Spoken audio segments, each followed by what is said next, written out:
ஒவ்வொரு ரக்காயத்திலும் சூரத்துல் இஹ்லாஸ் என்று சொல்லக்கூடிய குல் ஹுவல்லாஹு அஹத் என்று சொல்லக்கூடிய இந்த சூராவை 5 தடவை ஓத வேண்டும் என்று சொல்லி எழுதி வைத்திருக்கிறார்கள். அதே போன்று 3 சலாமை கொண்டு 6 ரக்காயத்துகள் தொழ வேண்டும். அந்த ரக்காயத்தில் சூரத்துல் இஹ்லாஸை 7 தடவை ஓத வேண்டும் என்றும் எழுதி வைத்திருக்கிறார்கள். இன்னும் இந்த தொழுகையில் என்ன செய்ய வேண்டும்? 100 முறை அல்லாஹ்விடத்தில் பாவ மன்னிப்பு தேட வேண்டும். 3ஆம் கலிமா என்று இவர்களாக உருவாக்கி வைத்திருக்கக்கூடிய அந்த கலிமாவை ஓத வேண்டும் என்றெல்லாம் எழுதி வைத்திருக்கிறார்கள். அல்லாஹ்வுடைய தூதர் மெஹராஜ் விண்ணுலக பயணத்திற்கு சென்று வந்திருந்தார்கள்.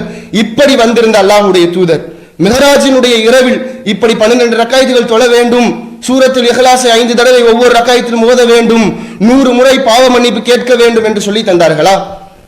அப்படி சொல்லி தந்திருந்தால் நபி தோழர்கள் அதை செய்திருப்பார்களே.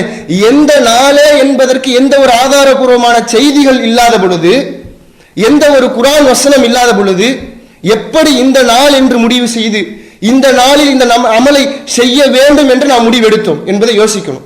அல்லாஹ்வுடைய தூதர் அப்படி இரவு தொழுகையை நிறைவேற்றி இப்படி சூரத்துல் இஹ்லாஸை ஓதி இருந்தார்கள் என்று சொன்னால் எல்லா நபி தோழர்களுக்கும் தெரிந்திருக்கும், எல்லா நபி தோழர்களும் அதை அறிவித்திருப்பார்கள். அப்ப இப்படி ஒரு நிகழ்வு அல்லாஹ்வுடைய தூதருடைய காலத்தில் நடக்கவில்லை என்பதை நாம் தெளிவாக உணர வேண்டும். இன்னும் என்ன, இந்த நாளில் நோன்பு நோக்கிறார்கள், நோன்பு வைக்க வேண்டும். இந்த நாளில் செய்யக்கூடிய நன்மை இறைவனிடத்தில் அதிகமாக வழங்கப்படும், நன்மை செய்வதற்கான ஒரு நாள் இது என்று சொல்லி நோன்பு நோக்கக்கூடியவர்களாக என்று பல மக்களை நாம் பார்த்து வருகிறோம். ஒன்றை யோசிக்க வேண்டும். மெஹராஜ் சென்ற அல்லாஹ்வுடைய தூதர், விண்ணுலகத்திற்கு பயணித்த அல்லாஹ்வுடைய தூதர் அந்த நாளை ஞாபகம் வைத்து அந்த நாளில் நோன்பு நோட்டால் சிறப்பு இருக்கிறது, இறைவன் நன்மையை அதிகமாக வளர்கிறான் என்று சொல்லி அல்லாஹ்வுடைய தூதர் நோன்பு நோற்றார்களா? நோன்பு நோற்றதற்கு ஆதாரபூர்வமான ஹதீஸ்கள் இருக்கிறதா? நபி மொழியில் வழிகாட்டப்பட்டிருக்கிறதா என்று சொன்னால் இல்லை. நபிகள் நாயகம் அவர்கள் நோன்பு நோக்கவில்லை. அதற்கு பிறகு வந்த நபி தோழர்களாவது நோன்பு நோற்றார்கள் என்று சொன்னால் அதுவும் இல்லை. எந்த ஒரு அடிப்படை ஆதாரமும் இல்லை. எந்த நாள் என்பதிலேயே பல குளறுபடிகள் இருக்கிறது. அதே போன்று அந்த நாளில் சில நல்ல அமல்களை இன்று தமிழக மக்கள் செய்கிறார்கள். அந்த நல்ல அமலை அல்லாஹ்வுடைய தூதர் செய்யவில்லை என்பது நமக்கு தெள்ள தெளிவாக தெரிகிறது என்பதை உணர்ந்து, இது நபிகள் நாயகம் ஸல்லல்லாஹு அலைஹி வஸல்லம் அவர்களுடைய காலத்திற்கு பிறகு, நபி தோழர்களுடைய காலத்திற்கு பிறகு உருவாக்கப்பட்ட ஒரு வழிகேடு என்பதை நாம் உணரணும். அல்லாஹ்வுடைய தூதருக்கு பிறகு யார் இந்த மார்க்கத்தின் பெயரால் ஒன்றை உருவாக்குகிறார்களோ அதை குறித்து அல்லாஹ்வுடைய தூதர் சொல்கின்ற பொழுது, வகுல்லு லலாலத்தின் ஃபின்னார், யார் இந்த மார்க்கத்தில் ஒன்றை புதிதாக உருவாக்குகிறாரோ அப்படி உருவாக்கப்பட்ட ஒவ்வொன்றும் வழிகேடு, ஒவ்வொரு வழிகேடும் நாளை மறுமையில் நரகத்தில் கொண்டு போய் சேர்க்கும் என்று அல்லாஹ்வுடைய தூதர் எச்சரித்திருக்கிறார்கள்.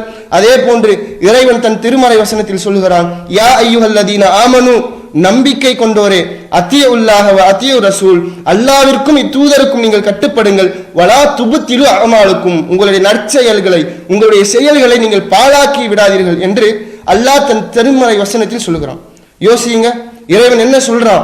அல்லாஹ்விற்கும் இந்த தூதருக்கும் கட்டுப்பட்டு இந்த மார்க்கத்தில் உள்ள ஒரு செயலை நீங்க செய்யுங்க. அப்படி கட்டுப்படாமல் நீங்களாக ஒரு செயலை செய்தால் உங்களுடைய செயல் பாழாகிவிடும் என்ற எச்சரிக்கையை இறைவன் விடுக்கிறான் என்பதை நாம் கவனத்தில் வைத்து, அல்லாஹ்வும் அல்லாஹ்வுடைய தூதரும் காட்டி தராமல் பிற்காலத்தில் உருவாக்கப்பட்ட இந்த நோன்பு நோற்பது இறைவனால் தடை செய்யப்பட்டது என்பதையும் நாம் கவனத்தில் வைக்க வேண்டும். இறை தூதரால் காட்டப்படாத ஒரு புதுமையான வழி என்பதையும் கவனத்தில் வைக்க வேண்டும். இப்படி புதுமையாக ஒன்றை நாம உருவாக்கி மார்க்கத்தின் பெயரால் செய்தால் நாளை மறுமையில் அதை நம்மை நரகத்தில் கொண்டு போய் சேர்க்கும் என்பதை கவனத்தில் வைத்து, இது போன்ற விதுகத்துகளிலிருந்து விலகி நாளை மறுமையில் நல்லமலை புரிந்து நன்மக்களாக உங்களையும் என்னையும் இறைவன் ஆக்கி எழுப்பினோன என்று கூறி எனது உரையை முடித்துக் கொள்கிறேன். அஸ்ஸலாமு அலைக்கும் வரஹ்மத்துல்லாஹி வபரகாத்துஹு.